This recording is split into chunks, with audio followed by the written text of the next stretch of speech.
So 2 years ago at MicroConf, I was out at dinner with a handful of founders. And on the way back, I'm walking back, talking with a few people. And there seemed to be a lot of Heaton Shaw stories. I'm going to give you another Heaton Shaw story. So I'm walking back with Heaton, and we're talking about random things. And then he kind of stops and looks over at me and says, "Nathan, you should shut down ConvertKit." Now, in general, this is not a nice thing to tell a founder. Hey, this thing that you've spent a year and a half working on, you should shut it down. And so I was like, I didn't know how to take it because I really respect Heaton, and this sucked to hear.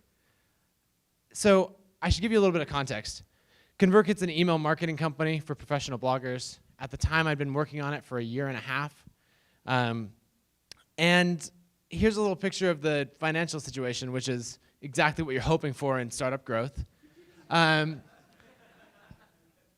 We had launched, worked our way up to about $2,400 a month in recurring revenue. And as I'm doing this, I also had another business selling books and courses on software design and marketing. And that was going really well. And so I was balancing both of them.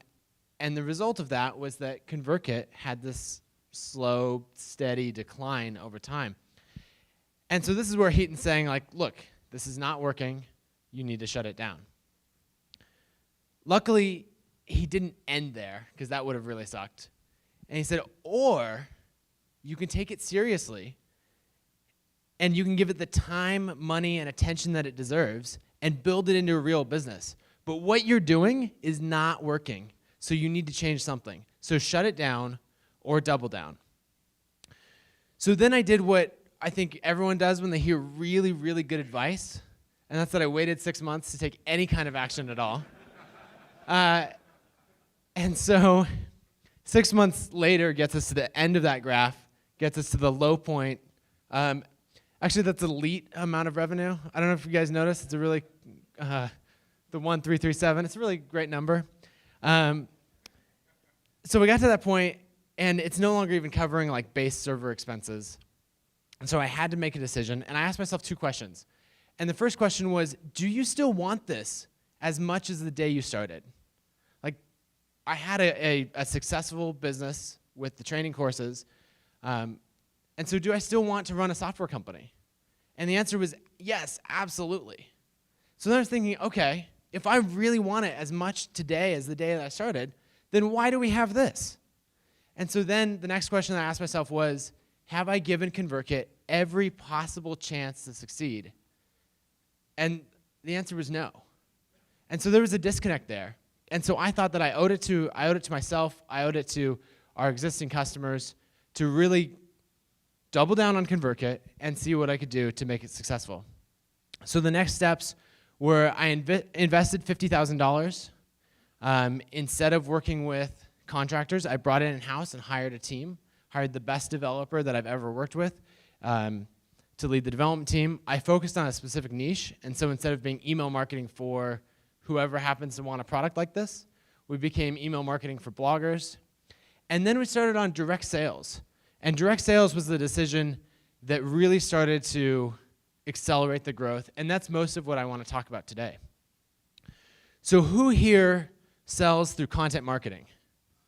We got, good, quite a few people. That's what I was trying to do for ConvertKit. The problem with selling through content marketing is that you get rejected every day without knowing why. So someone comes to your blog post, they read through it, it's good stuff, they hear about your product, they click through to your sales page, they're reading through it, and at some point they decide that they're not going to buy. Now imagine that we're having a conversation, and I'm saying, hey, you should buy ConvertKit. And you're like, oh, that's interesting, we'll think about it. We talk through it a little bit. But let's say partway through that conversation, you just, without saying a thing, get up and walk away. That's not okay. Like, you're breaking so many social rules that you would never do that. But that happens all the time online, where I'm saying, hey, you should buy this thing, and you're like. And so what happens by actually doing direct sales is you have to give me a reason that you're not going to buy the product. And then chances are I've heard that reason before, so I can overcome it. We can have a conversation, and I can learn why people are buying. And so I think it's really, really important to do direct sales so that you can find those objections. So my sales process was really, really simple. I would list out prospects, and that would come from just reading blog posts, that someone shared on Twitter, or I would generate lists of blogs in a specific sub niche, and then I'd find their email address, see that they're using MailChimp, and I'd send them an email. And then the goal of the email was always to get them on a call. The email was really simple. I would just say, hey, is anything frustrating you with MailChimp or Aweber? Fill in the blank. I'd say, I run ConvertKit. It's an email marketing platform for professional bloggers. It's used by, and then I try to name drop, 2 or 3 customers that were as relevant to them as possible. That definitely got easier over time. And then I just say that I'd love to show it to you if you have a little bit of time. Once this happened, people would reply, and they would usually say, oh, yeah, I'm frustrated with MailChimp. I'm frustrated that I can't tag my customers. I'm frustrated that I get charged for duplicate subscribers. And I'm frustrated that there aren't really automations. And so that turned into a great conversation, because then I could say, that's exactly why I built ConvertKit. I was frustrated by those exact things. And so I'd get them on the call, and we go through the sales process. And I would do this for any size account, whether you had 500 subscribers or 50,000 subscribers. But then we came across a really pretty major objection, and that was people would say, this sounds really great. I'm excited about it. I'd love to sign up for ConvertKit, but let's be honest. I am never going to switch email providers. That is just way too much work. And I'd be like, no, it's not that hard. Like, you just switch over, you copy the forms, and you replace all this, and it's a lot of copying and pasting for the autoresponders, but it's not a big deal. And people would say, sorry, dude, I'm not going to do it. And so that's where we came out with concierge migrations. And so I said, it's not that hard. Trust me. I'll do it for you for free. And so then early on, whether you had a $29 a month account or a $300 a month account, we would get their login information for their site and for their MailChimp account, and we would copy everything over, create new forms, and do all of that. What this did is we got to the end of the sales process, and they had this one giant objection left, and we just immediately took that away and closed so many deals because of it. The other thing that I ran into a lot with the sales process, and something that I wish I'd gotten good at a lot earlier, was just the follow-up process. I was really terrible at following up. And so finally, when I realized that I needed to, I just went and created a Trello board. And I had columns for to contact, contacted, interested, very interested, and signed up. And I would just move people through this process. And I didn't realize how bad I was at this before actually making a very simple process until I was at a conference with my friend Ryan Delk. And we're talking with someone else came up, joined our conversation.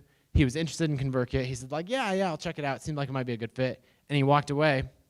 And I pulled out my phone afterwards and launched Trello, put his name in there to actually follow up, put him in the interested column.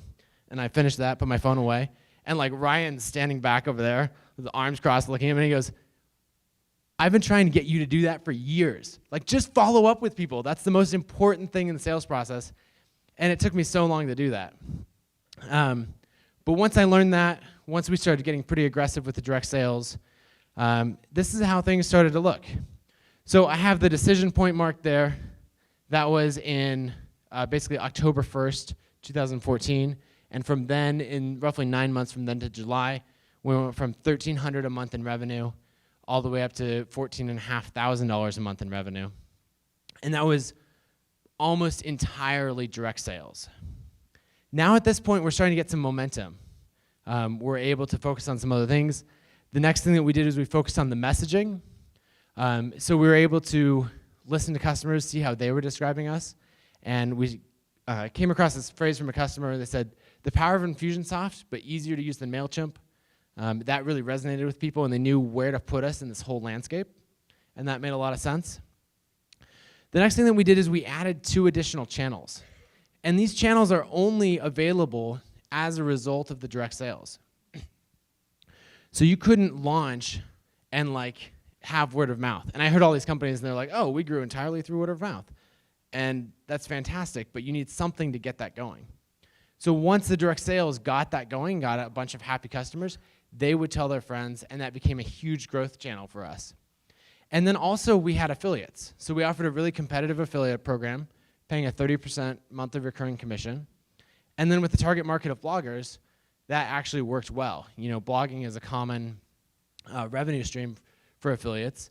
And then we kept doing the non-scalable work of direct sales in order to contact people individually. But now we're trying to get them to sign up for the affiliate program and do webinars and big promotions like that instead of just one-off sales. But the direct sales continues to be a huge part of our marketing plan. Since July, we've grown from that $15,000 a month in revenue to now we're a little over $180,000 a month. Thanks. Growing at a rate of about $30,000 of new monthly recurring revenue each month. I remember the months where I was really happy to have $500 of new MRR. And all through this process, especially early on, we had a bunch of people saying like, what are you doing with the sales process? How are you, spending like $500 worth of time to switch over a $29 a month account? Like, that doesn't scale and that doesn't work. And so if you're in these really early stages, I would just encourage you to do the things that don't scale, to put in that work, because they enable the channels that do scale. You can't just jump right in and go to the word of mouth and the affiliates that really accelerated our growth without doing the hard work of the direct sales. So I'd encourage you to start there. So thank you guys. I'm around at the conference, happy to talk more about any of this, and thanks for having me.